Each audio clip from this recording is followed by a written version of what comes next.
I do like the place. It's if you've never been to any monastery or retreatant house, I would encourage you to do so. If not this one, other kinds of retreats. I've gone to Vallermo, St. Andrew's Abbey, which is run by the Benedictines, yes. They run St. Andrew's Abbey, which is off of the Pear Blossom Road, I believe, yes. In Vallermo. It's relatively close by. It's actually on the way to work for me, because I take the Route 14. If I kept going north, I would run into it. So it's relatively close by, and it's got a nice, sort of a desert kind of area. Well, it is high desert area, but it's really a nice place. One of the things I've noted about monasteries and retreat houses, when you get inside, there's a spirit of peace that takes over. And that is the secret of a good retreat, if you ask me. It's a place that just cuts you off from all of the noise and distractions in the world.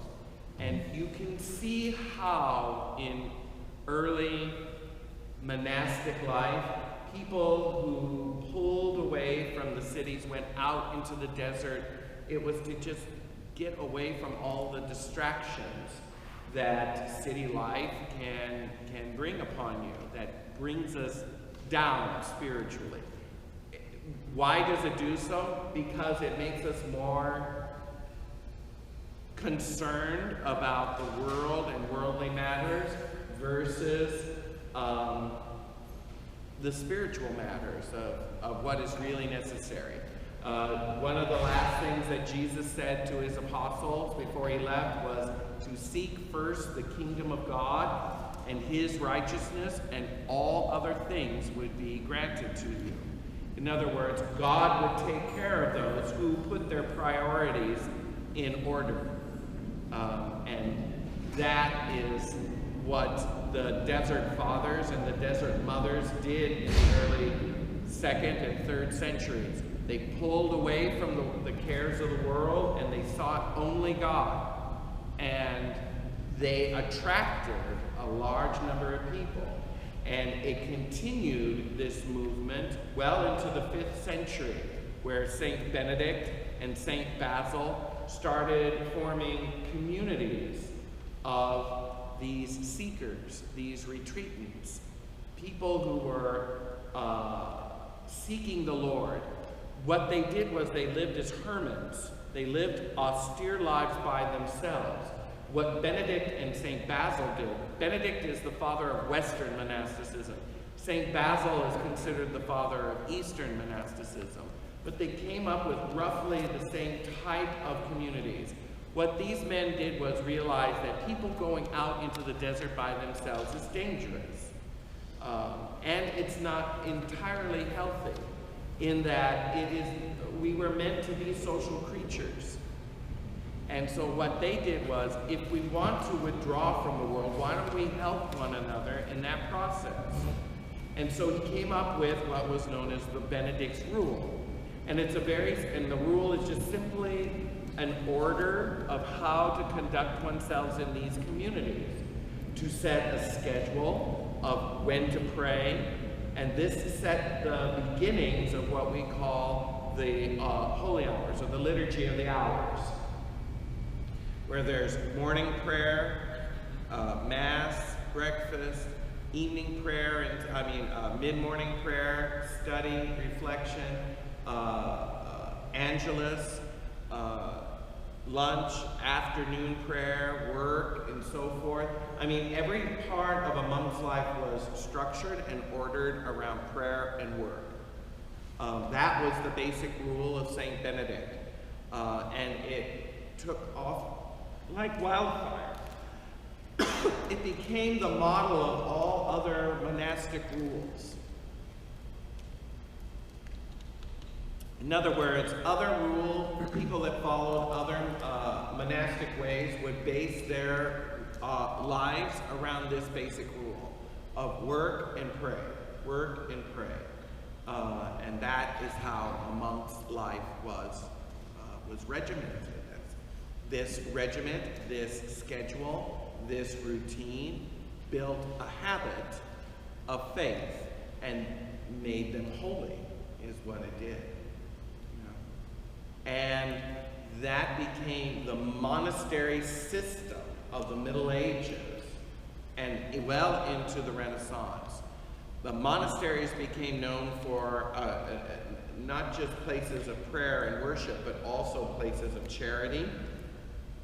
And like during the Crusades, they became known as hospitals. There was a whole order of monks and nuns that were called the Hospitallers, because their whole desire was to care for the sick and wounded, specifically during the Crusades. A whole order called the Order of the Hospitallers, whose whole goal was to just care for the sick and help. But they also became way stations for pilgrims. Pilgrims who were living in France or Spain, who wanted to travel to the Holy Land. The way you did it was you went from monastery to monastery, and you basically bed and breakfast all your way through by going from one monastery to another, to another, to another, to another, and you contributed on, the monks would give you, a place to sleep and food for that day, as a way to encourage you on your pilgrimage to the Holy Land. Because you got to remember, in the Middle Ages, they didn't have buses, trains, and planes to get there. If you lived in France and you wanted to go to the Holy Land, it was a long and arduous journey. It would take you many weeks to get there. Months, maybe, depending on how long it took. And you had to travel across, France into Switzerland, into northern Italy, maybe cross the Alps, I think of even during the Renaissance, when Martin Luther, when he went on his pilgrimage from Wittenberg all the way to Rome. I mean, he walked that journey. He didn't take trains or buses or ride a horse. We're talking about people who were poor, mendicants, and that's how you made your journey. And the process of getting there, you made prayerfully. You kept asking God for safety in order so you wouldn't get robbed or killed or die of starvation, between then, that you would make it to the next house of hospitality that would get you going. I mean, this is what people did during this time. Again, I think we read even our history books with our sense of, oh, people traveled from Paris to Rome, like that. No, even kings and queens in the Middle Ages had to travel long caravans that would take them many weeks, or at least days, if not weeks, to get from Paris to Rome. It was not an easy trip. You just didn't do it lightly, okay?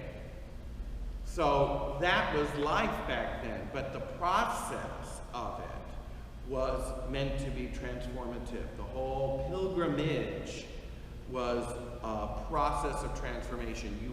It was like a prayer. It was like a novena, because you're saying, I'm dedicated to get to the Holy Land no matter what. No matter how long it takes and how I get there. And I'm going to trust God to get me from where I'm at to there safely, so that I may see the holy sites.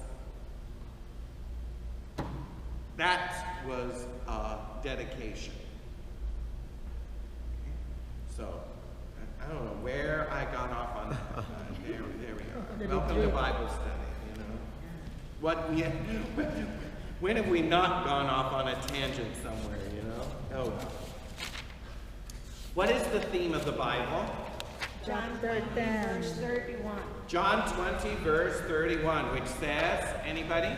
These are written That you may believe that Jesus is the Christ, the Son of God. Son of God, and that by believing you may have life in name. His name. Very good. You're supposed You've gotten this one down pretty well. You're supposed to call on somebody. Huh? You're supposed to call on somebody. Oh, I was, but I decided not to tonight. keeps you on your toes. You never know when I will do it next. So if you're not familiar with this verse, this is what I would say is the theme of the entire Bible. And here it is. So all together. These are written that you may believe that Jesus is the Christ, the Son of God, and that believing you may have life in his name. John 20:31. So if you ever wondered why we should study the Bible, why the Bible was even written, this, I would say, is the verse that would tell you that. These are written, all of it. We're in Genesis right now, but those were written that we may believe that Jesus is the Son of God, and that believing we may have life in his name. Because everywhere we look in the book of Genesis, we see Jesus. He's there. And if you remember our very, very, very first lesson in Genesis, you remember the four words, in the beginning, God, in Hebrew is followed by, you remember those two little words, two little letters? Do you remember it? 2 words or 2 letters, 2 Hebrew letters. Do you remember those? A and Z, yes, they would be the equivalent of A and Z. Very good. They're Aleph and Tav. Aleph is the first letter of the Hebrew Bible, and Tav is the last letter of the Hebrew Bible. And these letters are put right after the words Elohim in Hebrew. So those are 2 letters that are untranslatable. If we were writing this in English, you would say, in the beginning God, A-Z, created the heavens and the earth. You're like, why are you throwing A-Z in? What's as? You know? It's like, well, that would be our rendition. In Hebrew, they don't have vowels. It would just be letters, consonants. But the point is, it's the first letter and the last letter of their alphabet. What is that doing in the middle of this verse? It is untranslatable. There's no translation for it. It's just 2 letters. Why is it there? And it is my opinion, my speculation, is that these are the first and the last of the Hebrew alphabet. Jesus said, I am the Alpha and the Omega, the beginning and the end. He said that in the book of Revelation, at least twice. I am the Alpha and the Omega. Well, what's Alpha and Omega? The first letter and the last letter of the Greek alphabet. So it would be like us saying, nowadays, it would be like Jesus saying, I am the A and the Z. The first and the last. Okay, that makes sense to us, right? Well, these 2 letters in Hebrew are the 4th letter in the story of creation. In the beginning, God. Then they have these 2 letters. Well, I would argue that's Jesus. In the very beginning, Jesus is there. And from that, you can see him all the way from the beginning of Genesis all the way to the book of Revelation. He's there. He's there in the first promise given to Adam and Eve. Remember? Genesis 3:15, the seed of the woman will crush the serpent's head. Who is that? The devil. Who's the seed of the woman? The serpent. Jesus. Okay? The seed of the woman would crush the serpent's head. Who's the serpent? The devil. The devil. Right. So from the very beginning, after Adam and Eve were kicked out of the Garden of Eden, the first thing God did was promise that he would send Jesus to save us. And that was the first promise God ever made. And that's what sustained humanity up until the flood. That promise. God would send us a Redeemer that would finally, ultimately, destroy the serpent. Destroy the works of the devil.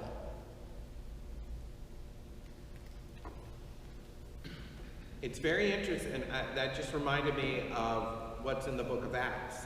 Peter preached on this.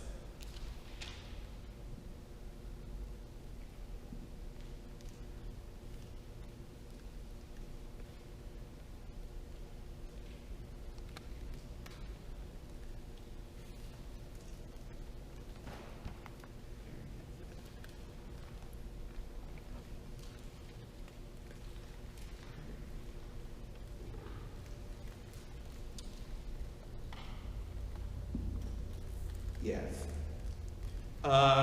Book of Acts, chapter 10, verse 34. This is Peter's great sermon to the Gentiles that were at Cornelius' house. Cornelius was a Roman centurion who was faithful to the God of the Jews. And he was told in a vision that he would send someone to him to preach him the good news. And so God called Peter in a vision to go with Cornelius and preach the good news. And this is what he preached. And Peter opened his mouth and saying, "Truly I perceive that God shows no partiality, but in every nation and in anyone who fears him and does what is right is acceptable to him. You know the word which he sent to the sons of Israel, preaching good news of peace by Jesus Christ. He is Lord of all. The word which was proclaimed throughout all Judea, beginning from Galilee, after the baptism which John preached." Here's the key. "How God anointed Jesus of Nazareth with the Holy Spirit and with power, who went about doing good and healing all who were oppressed by the devil, for God was with him." Did you hear that? Jesus went about doing good and healing all who were oppressed by the devil, for God was with him. And we are witnesses to all that he did, both in the country of the Jews in the Jerusalem. They put him to death by hanging him on a tree, but God raised him up on the third day and made him manifest, not to all the people, but to us who were chosen by God as witnesses, who ate and drank with him after he rose from the dead. And he commanded us to preach to the people